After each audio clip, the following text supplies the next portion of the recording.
There's something unsettling about the internet after midnight. Not the loud parts, not the viral videos What is or this? the arguments. No, this can't be I'm real. talking about the quiet corners, the forgotten threads, the posts with barely any upvotes, the ones that feel unfinished. A few years ago, I developed a habit of scrolling through Reddit late at night. I wasn't looking for anything specific, just stories, confessions, strange experiences. Most of them were obviously fake. Some were clearly written for attention. But every now and then, I would find something that didn't feel fake. Something that felt like a mistake to read. This is one of those stories. The original post was short. It said, "I think my house resets itself every night at 3:03 a.m." That was it. No dramatic title. No long explanation. Just that single sentence. Naturally, people in the comments asked what he meant. The Opie responded about 20 minutes later. He said he started noticing small things out of place in the mornings. At first it was minor. A kitchen cabinet left open. A chair slightly moved. A window unlocked. He lived alone. He was certain of that. He worked from home as a freelance designer. Rarely had visitors. No pets. No history of sleepwalking. At first, he blamed himself. Maybe he was distracted. Maybe he forgot. But then one night he stayed awake. He made coffee at 2:30 a.m. Sat in his living room. Every light turned on. TV muted. Phone in hand. He waited. Nothing happened at 3 o'clock. Nothing at 3:01. At exactly 3:03 a.m., his power went out.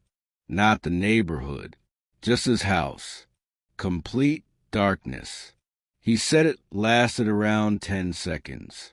10 long seconds where everything was silent. No refrigerator hum. No air conditioning. No street noise. Just silence. Then the power came back. He laughed at himself. Probably a wiring issue. He went to bed. The next morning, his furniture was rearranged. Not slightly moved. Rearranged. The couch was facing the opposite wall. The coffee table was near the hallway. The painting above the TV was gone.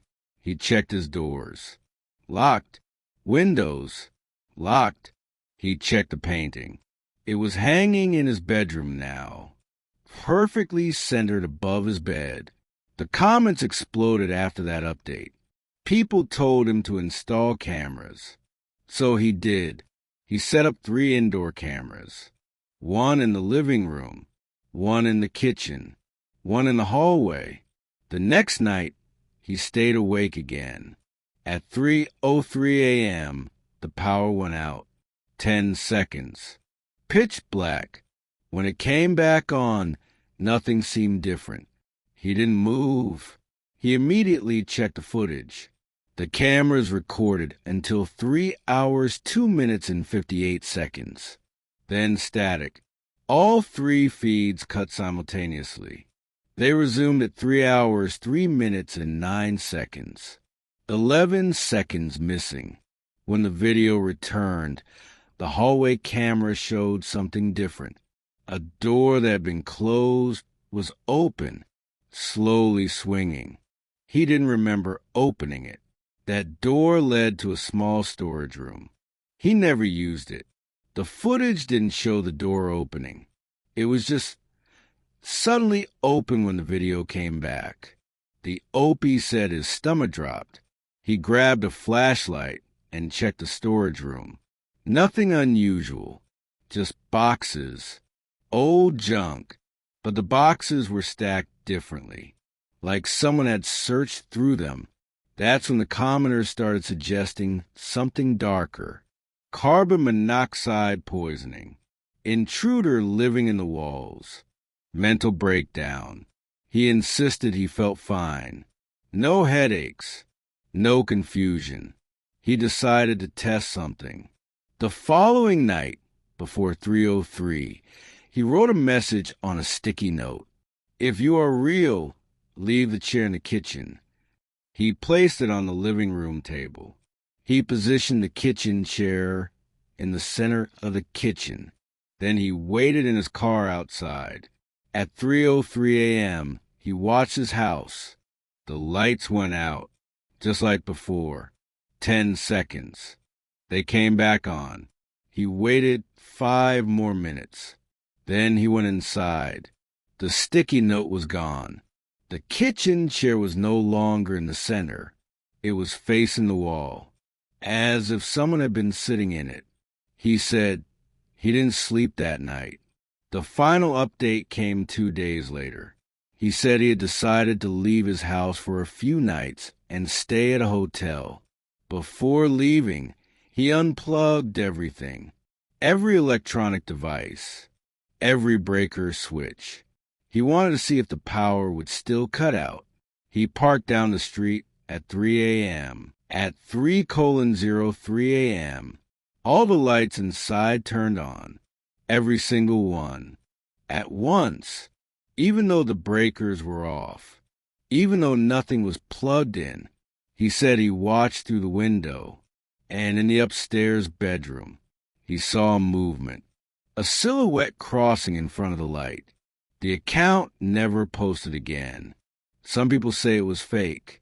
Some say mental illness. But the house address he shared, it went up for sale 2 weeks later. And according to public records, it's been empty ever since. That wasn't the only story I found. Another one started with a simple sentence. "My mom keeps texting me, but she died last year." The Opie explained that his mother passed away from cancer.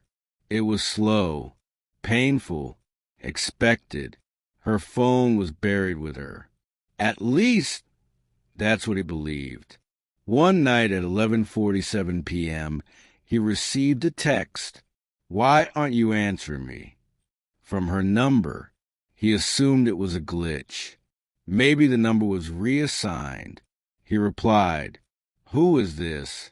3 dots appeared, then disappeared, then appeared again. Finally, the response came. "I can't see you anymore." He said his chest tightened reading that. He called the number. It rang. Voicemail picked up. It was her voice. The same voicemail greeting she had recorded years ago. He hung up. Minutes later, another text came. "You moved the photo." He froze. On his bedside table, he had a framed picture of him and his mom. Earlier that day, he had moved it to his desk. No one else knew that. He lived alone. He blocked the number. The next morning, he had 3 missed calls from her and 1 voicemail. The voicemail was only static, but if you turned the volume all the way up, you could hear something faint, a whisper. He uploaded the audio. People enhanced it. They claimed it said, "It's dark." The last message he received was 2 days later. "Stop digging." He hadn't told Reddit this part until then, but he had visited her grave that week. He noticed the soil looked disturbed, like something had been moved. He contacted the cemetery. They assured him nothing had happened. He stopped updating after that. His account was eventually deleted. Then there was a story about the highway. A truck driver posted that he kept seeing the same hitchhiker every night. Same stretch of road. Same time. 2:16 a.m. A woman in a long coat, standing under a broken streetlight. First night, he ignored her. Second night, she waved. Third night, she was closer to the road. On the fourth night, he slowed down. She didn't move, just stared at him. He said her face looked wrong, like it was slightly blurred. Not physically, but like his eyes couldn't focus on it. He didn't stop. The fifth night, she wasn't there. Instead, his radio turned on by itself. Static at first, then a woman's voice. "Why didn't you stop?" He nearly crashed. After that, he changed routes. 2 weeks later, he saw a news article. A woman had been hit by a truck on that same highway at 2:16 a.m., 5 nights before his first sighting. The truck driver was never found. The final comment he left on the thread was simple. "She's on the new route now." There are hundreds of stories like these. Some could be explained, some can't. But the worst ones aren't about ghosts. They're about people. One post described a man who received weekly photos in his mailbox. Photos of himself sleeping, taken from inside his bedroom. He installed locks, cameras, alarm systems. Nothing ever triggered until one night he stayed awake, pretended to sleep. At 1:12 a.m., his bedroom door slowly opened. Not pushed, not kicked, opened gently, like someone who knew exactly how much pressure to apply. He kept his breathing steady. Through barely opened eyes, he saw a shadow enter, stand beside his bed, and whisper, "You look better when you're scared." The cameras showed nothing. The door never moved in the footage, but the photo arrived the next morning. This time, he was awake in it, eyes open, looking directly at the lens. The internet is a strange place. People confess things they would never admit in real life. Sometimes those confessions aren't stories. They're warnings. And sometimes when a post disappears, it's not because it was fake. It's because it wasn't supposed to be seen. If you scroll long enough, if you read enough unfinished threads, you start noticing a pattern. Certain phrases repeat. 3:03 a.m., the sound of footsteps, static on recordings, lights turning on by themselves, doors that were closed suddenly open. Maybe it's coincidence. Maybe it's collective imagination. Or maybe some things like being talked about. And once you read about them, they know. So if you ever wake up in the middle of the night and your house feels slightly different, if a door is open that you don't remember opening, if your phone lights up at exactly 3:03 a.m., don't reply. Don't investigate. And whatever you do, don't post about it, because some threads are still being written.